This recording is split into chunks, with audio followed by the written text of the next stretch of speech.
welcome back. In today's video, I thought we would do a January no-buy, low-buy check-in. I thought it would be really good to start this series and do this check-in each month to keep myself accountable and to share with you guys how I'm feeling about this whole no-buy, low-buy situation. So if you're considering a low-buy or a no-buy and you're curious about how it's going for me so far, or if you're just curious and this video sounds interesting to you, go ahead and stay tuned. We're gonna get into it right now.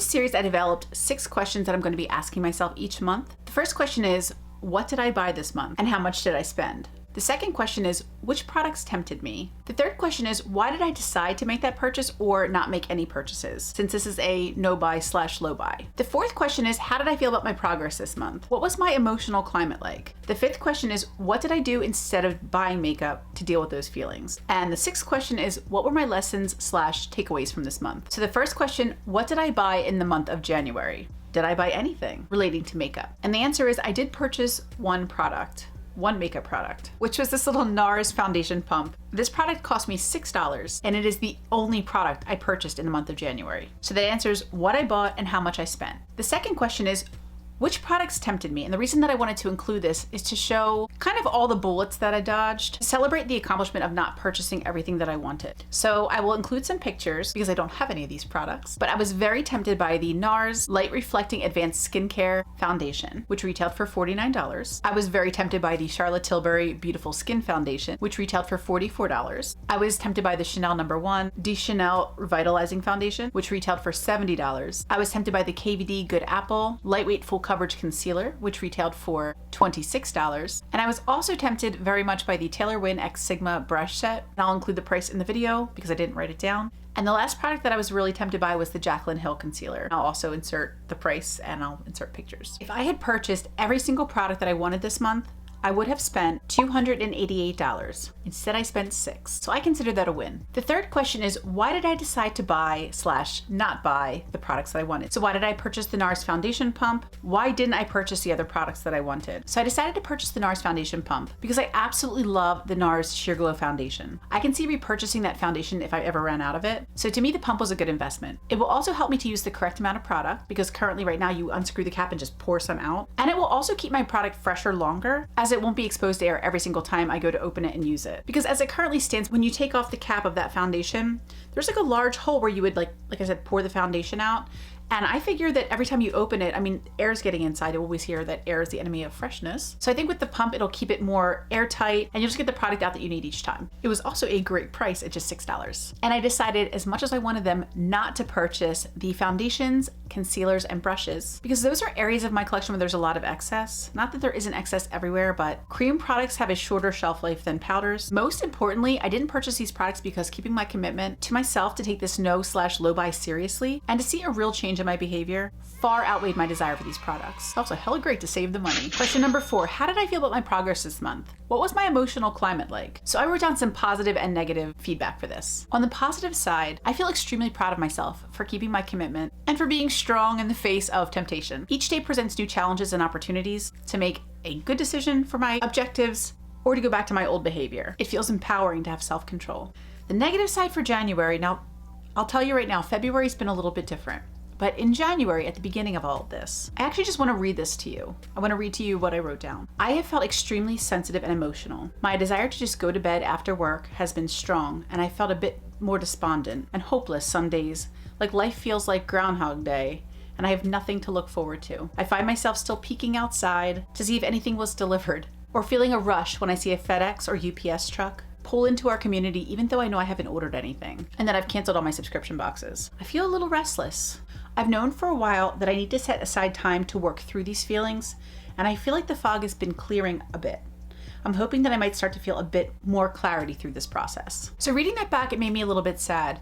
I mentioned journaling in January a little bit, and I think writing down my feelings pretty much my whole life has been an outlet for me since I was like 11 years old. And I think it was important to kind of document how I was feeling that month. I was feeling a little bit like I didn't know which way was up because it had been something that I was so dependent upon, expecting, you know, BoxyCharms to come and looking forward to orders, tracking orders. It was definitely a cycle for me. And I think getting myself out of that cycle a bit, it was a little like discombobulating, I think, at first. But I think February will have a better progress report. The fifth question was, now that we've kind of gone over the positives and the negatives, what did I do instead of buying makeup to deal with those feelings? Well, instead of buying makeup, I focused on organizing and cleaning, as shown in my last vlog. It has given me an immense amount of pleasure to have a bit more functionality in my space. Every time I open up a closet or a drawer to find structure and organization, instead of chaos and confusion, truly it sparks joy. Also, I now have a better understanding of what I have now that things aren't chaotic and aren't spilling all over the place. And I feel like I'm making better use of my products and getting through a lot of my like skincare samples, stuff that's just been like mucking about in my cabinet. Also, since I wasn't buying makeup, I focused on other areas of my life that needed a little bit more attention, like my wardrobe. I also purchased things to help with my posture with work. I've been having a little bit of shoulder pain, and the posture support's actually really been helping. I also purchased some pre-workout drinks to hopefully help me find the energy to work out in the morning, and I'm hoping that it helps.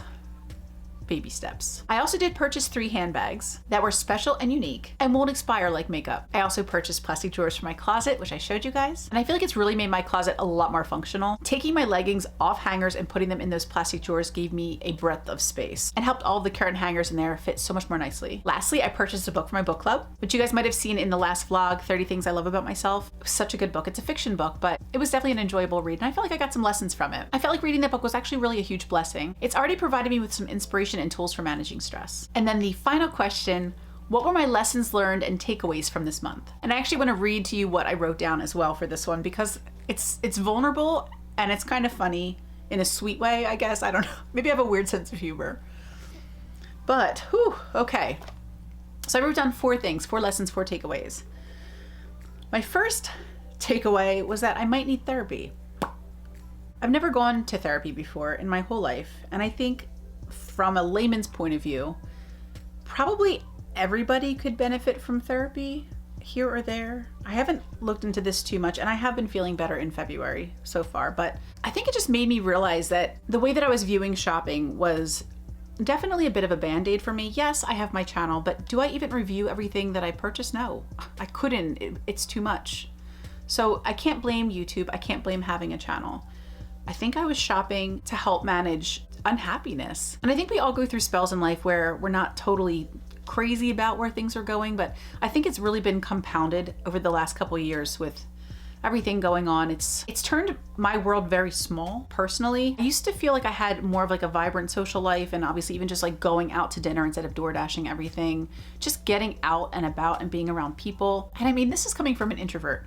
I enjoy my own company, TBH. But I think just being always in the house, I guess what I'm trying to say is that like any unhappiness that I had already been feeling was just magnified because of all of that's been going on in the world. Being stuck inside, having plans canceled, not being able to make plans, not knowing what the future holds, the indefinite amount of time, we're still not in the clear. I think it just really like compounded everything for me, and shopping was one thing I could do from home, and it was something that came to my home. But I also think there's a lot more I could be doing here.